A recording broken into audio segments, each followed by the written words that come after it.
CBSE compartment candidates 2022 आप सभी के लिए एक मोस्ट इंपॉर्टेंट वीडियो अगेन। आप सब लोगों के बहुत सारे ऐसे कंफ्यूजन है कि 4 मार्क्स 2 मार्क्स 5 मार्क्स से हमारी कंपार्टमेंट एग्जाम आई है, तो हम जब एग्जाम देंगे तो हमें जो रिक्वायरमेंट है वो सिर्फ 2 मार्क्स 3 मार्क्स 4 मार्क्स ही रहने वाला है। तो ये आपकी सबसे बड़ी भूल होने वाली है। आप सबके लिए जो अपडेट लेकर आया हूं, आप सबके एडमिट कार्ड पर थोड़ी बहुत बात करने वाले हैं, जैसा कि मैंने आपको अपडेटेड किया था। थोड़ी बहुत क्वेश्चन पैटर्न के ऊपर बात करने वाले हैं, क्योंकि आप सब लोग नोट कर रहे हैं कि आप सबको अपडेटेड रखना इस वक्त सबसे ज्यादा जरूरी है। दूसरी चीज कि आप, आई होप कि आप लोग अपना पढ़ाई कर रहे हैं विथ टर्म 2 सिलेबस। जो टर्म 2 का सिलेबस था वही लेकर पढ़ना है, वही लेकर चलना है। एक और अगर एडवाइस दूं तो इस चीज को आप याद रखिएगा, इस वक्त अगर आपकी कोई ज्यादा हेल्प कर सकता है तो वो आपके पर्टिकुलर टीचर, मतलब जिस भी सब्जेक्ट में आपका कंपार्ट आया है, चाहे मैथ्स है चाहे साइंस है, मैं आप सभी से रिक्वेस्ट करूंगा कि आपके जो स्कूल के टीचर हैं जो आपको मैथ्स पढ़ाते थे या पढ़ा रहे थे, उनसे एक बार कांटेक्ट जरूर करिएगा। मैं ऐसा इसलिए कह रहा हूं क्योंकि वो एक्सपीरियंस्ड होते हैं, आप सभी को पता है। और इस वक्त आप सभी को स्कूल अलाउ करता है फॉर एक्स्ट्रा क्लास और रेमेडियल क्लासेस। मतलब आप चाहें तो अपने स्कूल से बात करके आप पर्टिकुलर जो आपके टीचर हैं, जो आपके मैथ्स के टीचर हैं या साइंस के टीचर हैं, जिस भी में आपको कंपार्ट आई है, आप जाके उनसे क्लास ले सकते हैं। इनफैक्ट अगर आप ये चीज़ नहीं कर सकते हैं तो आपके पास एक और ऑप्शन है कि आप एक बार कॉल करके पूछें, कॉल करके जानें कि आपका क्या इशू है। लाइक आप अपनी प्रॉब्लम बताएं कि सर हमें ये रिक्वायरमेंट है, तो आप सब लोगों को पास होने के यहाँ से 50% चांस और बढ़ जाएंगे।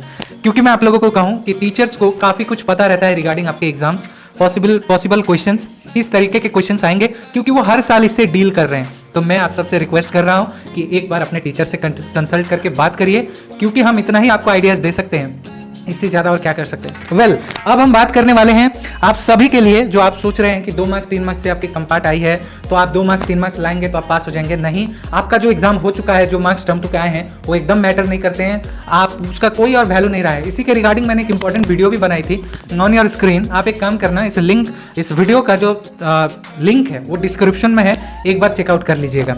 अब जैसा कि आप लोगों को पता है एग्जाम पैटर्न है, क्वेश्चन पेपर का जो लेवल होता है कंपैरेटिवली आप लोगों के जो अभी एग्जाम हुआ है उससे काफी इजी होता है, पहला चीज। दूसरा चीज कि अभी इस साल, जैसा कि आप सबको पता है, पिछले साल एग्जाम कैंसिल किया गया, 2021 में एग्जाम को कैंसिल किया गया, सभी बच्चों को प्रमोट किया गया।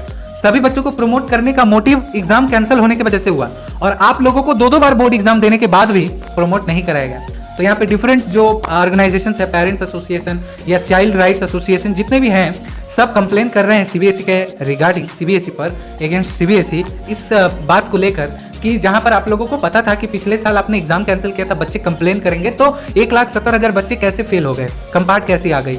और आप लोगों ने जो पैटर्न फॉलो किया 30-70 का, तो जिन बच्चों का टर्म 1 में वो पास थे, अच्छे नंबर थे, इस पैटर्न की वजह से 30-70 कैलकुलेशन की वजह से वो बच्चे भी कंपार्ट में आ गए हैं।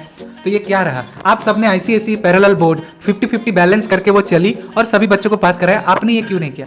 तो सीबीएसई पे जिस तरीके से प्रेशराइज किया जा रहा है, ये आप सबके लिए एक अच्छी खबर हो सकती है, बिकॉज जितना उनको प्रेशराइज किया जाएगा उतना उनका फोकस आपको एग्जाम क्लियर कराने में लगा रहेगा, क्योंकि वो आपके एग्जाम अगर क्लियर नहीं कराएंगे तो ऑब्वियस सी बात है उनकी रेपुटेशन खराब होगी।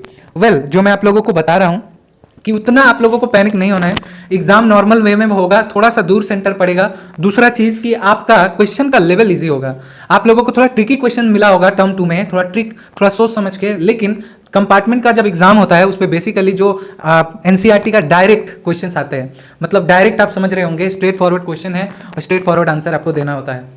ठीक है, आप आई होप समझ रहे हैं, वीडियो आपको रिलैक्स लग रही है तो जरूर लाइक करिए, और भी जो भी अपडेट आती है इसके रिगार्डिंग मैं आपको देता हूँ नेक्स्ट वीडियो में। तब तक आप अपना ख्याल रखिए।